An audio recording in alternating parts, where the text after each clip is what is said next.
নমস্কার, আমি অন্বেষা আবার চলে এসেছি একটা নতুন ভিডিও নিয়ে। এখন বাজে ঘড়িতে 7টা আর আমি রেডি করছি আমার মেয়ের টিফিন। আজকে ওর ফার্স্ট ডে স্কুল ক্লাস 1-এর, তাই ভাবলাম আজকে ওকে একটু রুটি বানিয়ে দিই। রুটি খেতে ও এমনিতেই পছন্দ করে, তাই কালকেই ও বলে রেখেছিল যে মাম্মা আমাকে তুমি রুটি বানিয়ে দিও। আর যেহেতু অনেক দিন বাদে স্কুল, ঠিক সময় মতন ওর খিদেটাও পেয়ে যাবে। বাড়িতে যখন ছিল তখন খিদে পেলে কিছু একটা খেয়ে নিত, কিন্তু স্কুলে তো আর সেটা হবে না, ঠিক টাইম মতো খেতে হবে। তাই ভাবলাম যখন রুটির কথা বলছে তাহলে সেটাই করে দিই, আর সাথে আমাদেরটাও একেবারেই করে নিচ্ছি।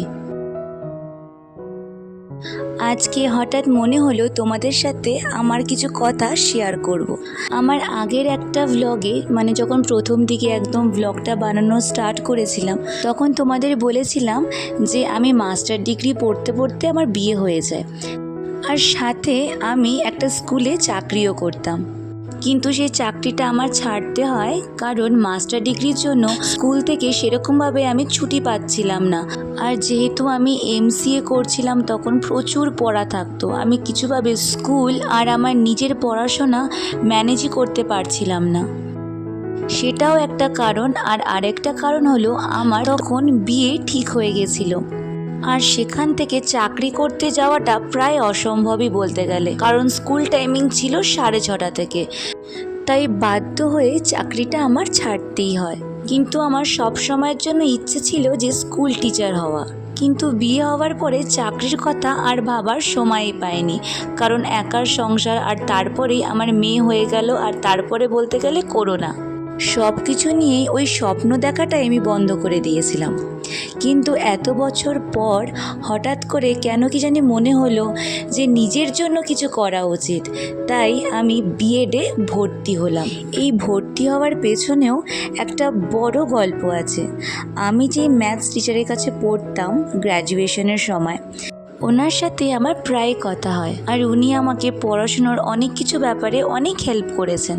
তো একদিন কথা হচ্ছিল, তো আমাকে যখন জিজ্ঞাসা করে যে এখন কি করছো তুমি, তো আমি বললাম যে স্যার এখন তো কিছু করছি না, তবে স্কুল জয়েন করার ইচ্ছে আছে, কিন্তু তার জন্য তো বিএড লাগবে। এবার আমি ভাবছি যে বিএডে ভর্তি হব কি হব না, একটা হেজিটেশন ফিল হচ্ছে, কারণ এতদিন হয়ে গেছে, বেশ অনেকটা বছর পেরিয়ে গেছে। তো স্যার একটা বেশ বকা দিল আমাকে যে অনেক বছর হয়ে গেছে, মানে তুমি এক্ষুনি বিএডে ভর্তি হও, আর তুমি তো ইংলিশ মিডিয়ামেই পড়াবে, কারণ আমি ইংলিশ মিডিয়াম থেকে পাস আউট করেছি। তো তুমি প্রাইভেটের জন্যই তুমি ট্রাই করো, তোমার সরকারের জন্য ট্রাই করার দরকার নেই, তুমি বিএডটা তো করে রাখো, কারণ এখন স্কুলে বিএডটা কম্পালসারি, কারণ বিএড না হলে তোমাকে জব দেবে না কেউ। এই কথা শোনার পর আমি আমার হাজব্যান্ডের সাথে কথা বললাম, তারপরে মার পাপাকেও ফোন করে সব কিছু জানালাম যে স্যার তো এরকম বলছে মা, তো কি করব। তো সবাই বলল যে কিচ্ছু ভাবার দরকার নেই, সব ঠিক আছে, তুমি এক্ষুনি বিএডে ভর্তি হও। তো বলতে গেলে সবার সাপোর্ট ছিল, মানে একদম মিথ্যা কথা বলছি না, মানে আমারই একটু ভয় লাগছিল, কারণ অনেক বছর পড়াশোনার থেকে দূরে আছি। মেয়েকে পড়াচ্ছি সেটা একরকম, কিন্তু নিজে পড়াশোনার ব্যাপারটা অনেকটা আলাদা, অনেকটা বেশি গুরুত্ব দিতে হবে এই ব্যাপারটাতে। তাই সাথে সাথেই 2024 আর 26-এর যেই সেশনটা আছে আমি তাতেই ভর্তি হলাম, মানে এপ্রিল মাসে আমি ভর্তি হয়েছি। তার আগে অ্যাডমিশন নিয়ে একটা প্রবলেম চলছিল, তোমরা নেটে চেক করতে পারো। তো কিছুদিনের জন্য আবার অ্যাডমিশন লাইন ওপেন হয়েছিল, তো ওই সময়টাতেই আমি ভর্তি হয়েছি। কলেজের টিচার্সরা প্রচণ্ড সাপোর্টিভ ছিল, কারণ প্রচুর প্র্যাকটিকাম করতে হয় এই বিএডের জন্যে। খুব টাফ পড়াশোনা সেটা বলবো না, কিন্তু যাই হোক, না পড়লে তো আর পাশ করা যাবে না, আর প্র্যাকটিকামগুলো বেশ অনেকটাই লিখতে হয়। তবে হ্যাঁ, এখনও অবধি বিএড আমার কমপ্লিট হয়নি, তবে যে কটা পরীক্ষায় দিয়েছি প্রচণ্ড পরিমাণে খাটতে হয়েছে, কারণ একার সংসার সব কিছু সামলে তারপরে নিজের কথাটা ভাবতে হয়, সেটা তো অবশ্যই, কারণ আমার একটা বাচ্চা আছে, তার তো আমার সব রেসপন্সিবিলিটিটা নিতে হবে, তার প্রত্যেকটা জিনিস যাতে ঠিক থাকে তারপরেই নিজেরটা আমি ভাবি। তবে আমি একটা কথা বলবো প্রত্যেকটা মেয়েকে, যে নিজের স্বপ্ন দেখা কোনো সময় বন্ধ করবে না। যাদের বিয়ে হয়নি তাদের জন্য তো আমার কিছু বলার নেই, তারা যেন নিজের ক্যারিয়ার ভালো করে সেট আপ করে তারপরেই যেন বিয়ের দিকে এগোয়। আর যাদের বিয়ে হয়ে গেছে তারা কিন্তু কোনো দিন স্বপ্ন দেখা বন্ধ করো না, যেটা তোমাদের ইচ্ছে সেটা অবশ্যই কমপ্লিট করো। আর হ্যাঁ, রেসপন্সিবিলিটি তো নিতেই হবে বিয়ে যখন করেছো, কিন্তু তার সাথে নিজের স্বপ্নটাও যেন বেঁচে থাকে। যদি আমি কিছু ভুল বলে থাকি এই ভিডিওতে অবশ্যই ক্ষমা করবে, কিন্তু আমার মনে হলো এই কথাটা প্রত্যেকটা মেয়ের মাথায় রাখা উচিত। বিয়ে হওয়ার পর রেসপন্সিবিলিটি তোমাদের আসবেই, তার মানে এই না যে তুমি নিজের ইচ্ছে পূরণ করতে পারবে না। যদি ইচ্ছে থাকে তাহলে প্রত্যেকটা জিনিসই তোমরা করতে পারবে। আর হ্যাঁ, আরেকটা কথা, বিয়ের সম্পর্কে যদি তোমাদের কিছু জানার ইচ্ছে থাকে অবশ্যই আমাকে কমেন্ট করো, আমি হেল্প করার তোমাদের চেষ্টা করব। মানে বিএড সিলেবাসের ব্যাপারে যদি তোমাদের কোনো রকমের কোয়েশ্চেন থাকে আমি অবশ্যই হেল্প করার চেষ্টা করব তোমাদেরকে।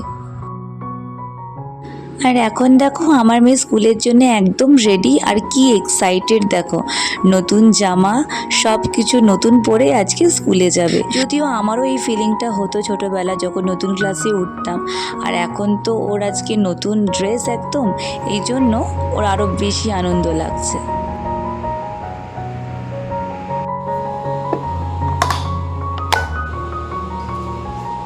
একটু সাবধানে থাকিস, আর কি বলবো, আর কিছু বলার নেই, রুমাল দিয়ে দিয়েছি, ঠিক আছে?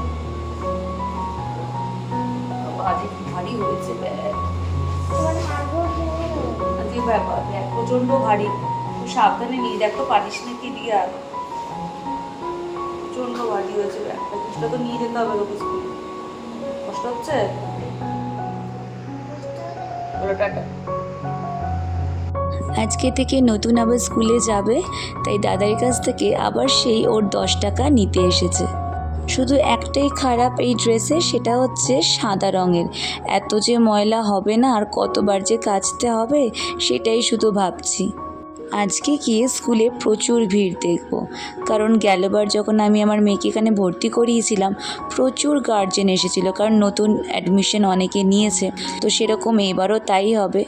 আর আজকে একটু দেরি হয়ে গেছে, টাইমে পৌঁছে যাব কিন্তু বেরোতে আজকে একটু লেটই হয়ে গেছে, ওই টুকটুক করে এইটা ওটা করতে, আর অনেকদিন বাদে স্কুল তো তাড়াহুড়ো করছি, তাও যেন ঠিক করে তাড়াহুড়ো করে সব করতে পারছি না।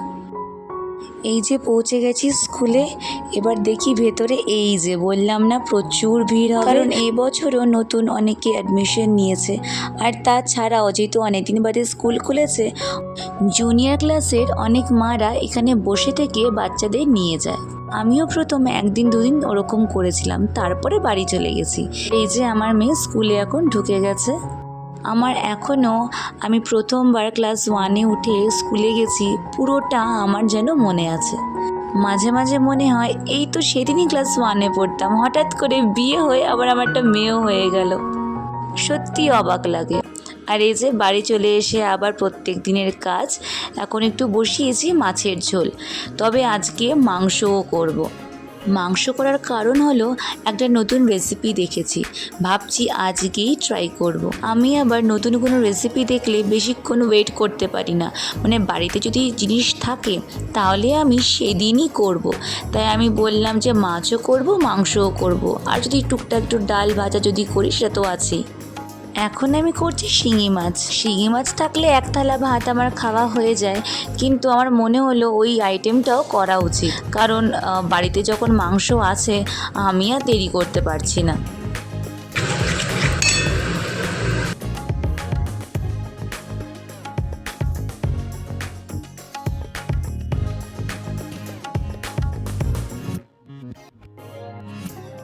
এখন এখানে জল দিয়ে দিয়েছি, একটুখানির জন্য ফুটুক, আর আমি বসাবো ওই রান্নাটা।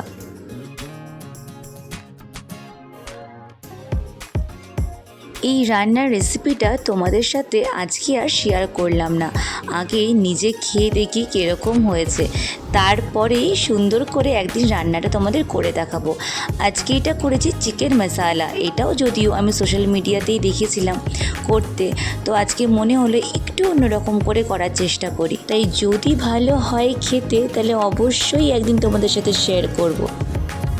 আমার মেয়ে তো স্কুল থেকে এসেই মাংসর গন্ধ পেয়ে বলছে আমি কিন্তু শুধু মাংসই খাবো, মাছ টাছ কিন্তু আমি খাবো না। তাই ওর জন্যই আমি বাড়ছি। এই যে আমার নেওয়া হয়ে গেছে, কিন্তু আমি বলেছি অল্প একটু আগে মাছ খাও, তারপরে তুমি কিন্তু মাংস খাবে, নাহলে কিন্তু তোমাকে আমি মাংস দেবো না।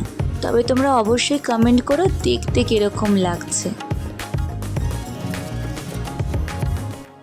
আজকে আর ঘুমাবো না, কারণ আজকে বিকালবেলা একটু বেরোনোর ইচ্ছে আছে। একটু গরম পড়লেই বাড়িতে আর থাকতে ইচ্ছা করে না, যেন মনে হয় বাইরে কি একটুখানি হাওয়া খেয়ে আসি। আর এই যে দেখেছো আমার মেয়ে বেড়াল তাড়াচ্ছে, আর ওর এমনিতেই কুকুর বেড়ালের একটুও ভয় নেই। দেখো যতবার বারণ করছি ততবার ওটার মধ্যে গিয়ে পাইপ দিয়ে খোঁচাচ্ছে। কি বলবো বলো। আসলে আমরা বেরিয়েছিলাম টুকটাক একটু কেনাকাটি করতে, আর যেহেতু চৈত্র সেল, সেটা যেন দেখতেও বেশ মজা লাগে, তাই ওটা দেখতেই বেরিয়েছিলাম। তবে আজকে বাড়ি গিয়ে ভাত বসাতে হবে, কারণ কালকে হচ্ছে শীতলা পুজো, আর আজকে সব কিছু রান্না করে রেখে কালকে আমরা পান্তা খাবো। মানে আমাদের পাড়াতে সবাই শীতলা পুজো পালন করবে। বাড়িতে আসার পর গ্যাস, তারপরে এখানে ইন্ডাকশন সব কিছু সুন্দর করে ভালো করে মুছে তারপরে এখানে ভাতটা বসালাম।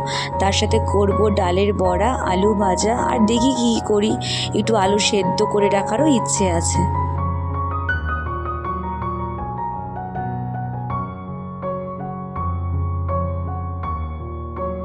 আর এখানে দেখো আমি ডাল ভিজিয়ে রেখেছিলাম, মানে মটর ডাল, তো এটাকে এখন পেস্ট করব, তারপরে এটা দিয়ে বড়া করব। বেশ ভালো লাগে খেতে কিন্তু। এখন একটা মিক্সিং জারে নিয়ে নেব অল্প করে ডাল, একটা কাঁচা লঙ্কা আর একটু আদা।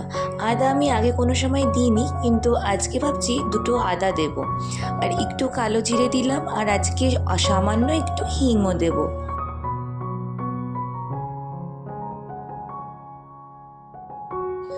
আর এই যে পেস্ট আমার হয়ে গেছে, এবার একটু একটা বাটির মধ্যে নিয়ে ফেটিয়ে নেব, তাহলে বড়াগুলো বেশ ভালো হয় খেতে। আর সাথে এই গোল গোল করে একটু আলু ভাজাও করব। এদিকে ভাত আমার এখানে কমপ্লিট হয়ে গেছে। এখান থেকে রাত্রিবেলা অল্প একটুখানি ভাত খাবো, আর কিছুটা ওর মধ্যে জল দিয়ে রেখে দেবো, যাতে কালকে পান্তা হয়ে যায়। যদিও কালকে একবেলাই পান্তা ভাত খাবো, কারণ বিকেলবেলা আবার গরম ভাত বসাতে হবে।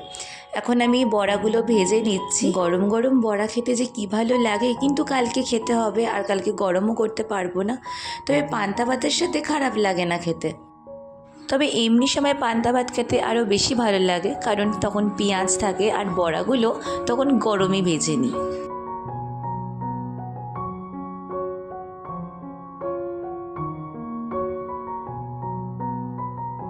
আর এই যে ভাজার সাথে সাথেই আমার বর বলছে আমাকে দুটো বড়া দাও দেখি। আমি এখনও অবধি একটাও টেস্ট করিনি, তবে ভাজা হয়ে গেলে ভাবছি একটা টেস্ট করে দেখব। রান্না করতে করতে নাকি খেতে নেই, তো আমি আর এখান থেকে আর খাইনি। ইচ্ছে তো করছে খেতে, তবে পরে একটুখানি খেয়ে নেব। যাই হোক, আজকের গল্প আমার এখানেই শেষ। দেখা হবে অন্য কোনো ভিডিওতে। ভিডিওটা যদি ভালো লেগে থাকে অবশ্যই লাইক করো আর কমেন্ট করো, আর এরকম নতুন নতুন ভিডিও দেখার জন্য অবশ্যই আমার চ্যানেলকে সাবস্ক্রাইব করো। টাটা।